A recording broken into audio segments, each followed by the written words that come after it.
আসসালামু আলাইকুম, আশা করি সবাই ভালো আছেন। আজকের ভিডিওর বিষয়টি হলো হোন্ডা CD70। এই হোন্ডা CD70 বাইক উৎপন্ন হয়েছে 1970 সালে। 1970 সাল থেকে এখন পর্যন্ত পৃথিবীর অনেক রাষ্ট্রে রাজত্ব করতেছে হোন্ডা CD70। প্রথমে এই বাইকটা সিডি ছিল না, হোন্ডা 70 নামে পরিচিত ছিল। আস্তে আস্তে ধাপে ধাপে বিভিন্ন দেশের ম্যানুফ্যাকচারিং হওয়ার কারণে বিভিন্ন নামে তৈরি হয়েছে। পাকিস্তানে প্রথম এটি ম্যানুফ্যাকচারিং হয়েছিল, যেটার নাম ছিল অ্যাটলাস হোন্ডা 70। তো এখন এই বাইকটা CD70 নামে পরিচিত হয়ে গিয়েছে। এই বাইকটাতে মূলত আছে হলো 72 সিসির 4 স্ট্রোক একটা ইঞ্জিন, যেটার মাইলেজ 60 থেকে 70 অনায়াসে। আর সবচাইতে বড় বিষয় হলো এই বাইকের স্পেয়ার পার্টস অ্যাভেলেবেল, স্পেয়ার পার্টসের প্রাইসও রিজনেবল। তো ফ্রন্ট থেকে শুরু করে বাইকে কী কী আছে আজকে, যেহেতু ফার্স্ট ইমপ্রেশন রিভিউ, দেখতে পাচ্ছেন ফুল অ্যানালগ একটি স্পিডোমিটার, যেই মিটারটা বছরের পর বছর, যুগের পর যুগ আপনাকে সাপোর্ট দিবে। এরপর হেডলাইটে হ্যালোজেন বাল্ব ইউজ করা হয়েছে। হ্যালোজেন বাল্বের সামনে ব্যবহার করা হয়েছে গ্লাস।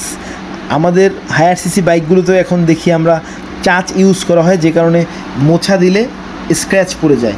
আর দেখতে পাচ্ছেন ইন্ডিকেটর বাল্বগুলো ফুল ফ্লেক্সিবল, এটা কোনোভাবেই সহজে ভেঙে যাবে না, খুব বড় অ্যাক্সিডেন্ট না হলে। দেখতে পাচ্ছেন রাবারের তৈরি, কিন্তু এইটার ভিতরে যে বাল্বগুলো আছে সেগুলো নর্মাল হ্যালোজেন বাল্ব, যেগুলো আলোটা রেড কালার হয়। লং লাস্টিং যদি আপনার কোনো বাল্ব ইউজ করেন সেগুলো হ্যালোজেনই হয়ে থাকে, কারণ এলইডি বাল্বগুলো নির্দিষ্ট একটা টাইম পরে নষ্ট হয়ে যায়। দেখতে পাচ্ছেন 3D লোগো আছে হোন্ডার। এরপরে সিঙ্গেল হর্নের সাউন্ডটা ভালো, যেহেতু বাইকটা একদম ছোট সেই জন্য ডাবল হর্ন ব্যবহার করা হয়নি।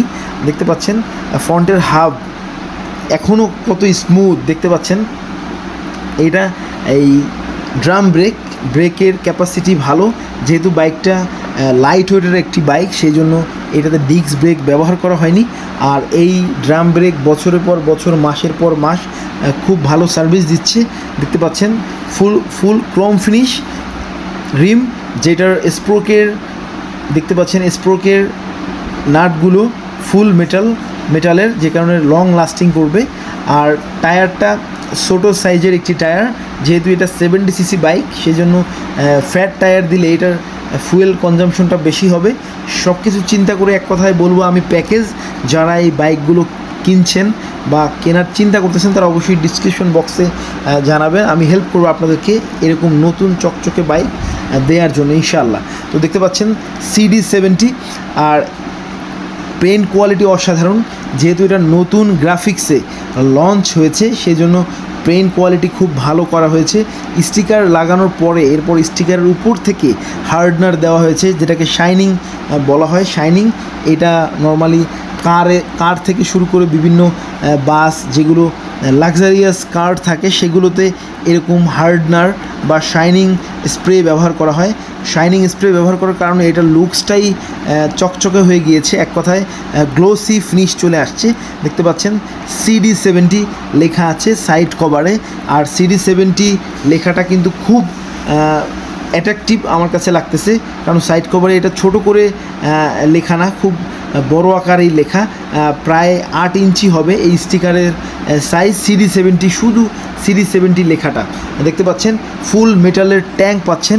এই ট্যাঙ্কের ফুয়েল ক্যাপাসিটি হলো 8 লিটার ফুয়েল ক্যাপাসিটি থাকবে। আর সেই জাপানি কার্বোরেটর, যে কার্বোরেটরে আপনাদেরকে হেল্প করবে 60 থেকে 70 মাইলেজ দেওয়ার জন্য, হয়তো বা ঢাকা শহর 50 পাবেন ইনশাআল্লাহ। তো দেখতে পাচ্ছেন ইঞ্জিনের কোয়ালিটি কত স্মুথ এবং ফিনিশিং কোয়ালিটি কত সুন্দর। এখন বাইকগুলোতে এরকম আসলে কালার, সিলভার কালার, এরপর ক্রোম ফিনিশ ইঞ্জিন দেখা যায় না, ব্ল্যাক কালার বা গোল্ডেন কালার হয়ে থাকে। এখনকার হায়ার সিসি বাইক এবং লো কোয়ালিটি বাইক যেগুলো আছে সব বাইকগুলো ব্ল্যাক কালার করে দেয় ইঞ্জিনে, এরকম ক্রোম ফিনিশ এবং সিলভার ফিনিশ পাওয়া যায় না। দেখতে পাচ্ছেন চেইন কভার দেয়া আছে। আসলে এটা 1970 সালের, আপনাদেরকে যেটা বলেছি, তৈরি হয়েছে 1970 সাল থেকেই এই বাইকটা খুবই ফেমাস। এই বাইকটার সাসপেনশন দেখতে পাচ্ছেন, এই যে ভিতরে যে স্প্রিং আছে সেই স্প্রিংগুলো গ্যালভানাইজিং করা, যে কারণে দীর্ঘদিন আপনাকে একটা ভালো সাপোর্ট দিবে। তো ব্যাকে চলে আসলাম। ব্যাক লাইটের ভিজিবিলিটি খুবই ভালো, ব্যাক লাইটটা 6 ইঞ্চি বড় দেখতে পাচ্ছেন। এরপর আছে ইন্ডিকেটর, এরপর নাম্বার প্লেট লাগানোর স্পেশাল গ্রিপিং আছে। এরপর 2 মাডগার্ডে রাবার গ্রিপ দেওয়া আছে, যে কারণে কাদা ছিটে আপনার বাইকটাকে নোংরা করবে না।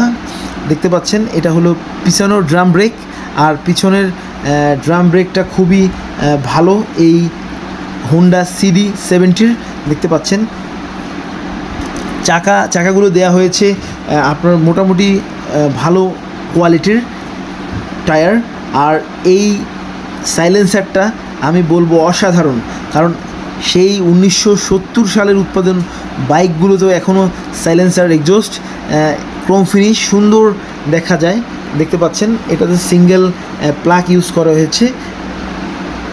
এটা হলো রাইট সাইডের লুকস, রাইট সাইড থেকে বাইকটা দেখতে ঠিক এরকম। আর এই বাইক আসলে দেখানোর মতো কিছু নেই, যে বাইক দীর্ঘদিন মানুষের আস্থার সাথে সার্ভিস দিচ্ছে, এইটাই সবচাইতে বড় পরিচয় এই বাইকের। দেখতে পাচ্ছেন মিটারের visibility quality A to Z খুবই ভালো। আমি বলবো যারা একটা বাইক কিনে দীর্ঘদিন চালাতে চাচ্ছেন, 20-30 বছর, যাদের স্পেয়ার পার্টসের প্রাইস থাকবে রিজনেবল এবং স্পেয়ার পার্টস সকল জায়গায় অ্যাভেলেবেল পাওয়া যাবে, তারা এই বাইকটা চয়েসে রাখতে পারেন। যদি ভিডিওটি ভালো লেগে থাকে অবশ্যই লাইক, কমেন্ট, শেয়ার, সাবস্ক্রাইব করতে ভুলবেন না। দেখা হবে নতুন কোনো ভিডিওতে। আসসালামু আলাইকুম, আল্লাহ হাফিজ।